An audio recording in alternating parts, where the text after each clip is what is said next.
Late last week, the Senate unveiled what they have dubbed the PACT Act 3.0. 22 News State House reporter Ellen Fleming has details on the bill and how it could save you money on medication.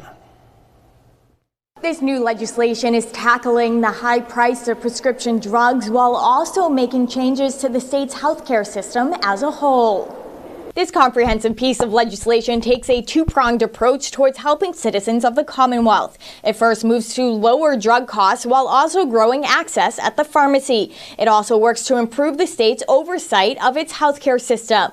The bill looks at chronic conditions like diabetes, asthma, and heart conditions and moves to make insurers offer one generic drug and one name brand drug that will be subject to a copay cap. For diabetes specifically, that drug must be insulin. For each brand name drug, copays can only be $25 at the most for a 30-day supply.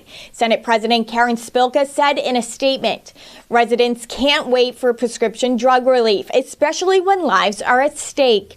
This is a bill that will take major steps towards addressing affordability for all our residents, along with increasing access to important life-saving medications." The legislation also directs the Health Policy Commission to create a process for identifying high drug prices that create access barriers. It also allows the HPC to recommend pricing measures that will work to increase access to medication. In a measure that would affect everyone with a prescription, this bill will take steps so that patients can get their prescriptions from their pharmacy of choice. The Senate has passed two previous versions of this bill, but it has never passed in the House. Debate for this bill is scheduled for this week, the last week before formal lawmaking ends for the year. Working for you at the State House in Boston, Ellen Fleming, 22 News.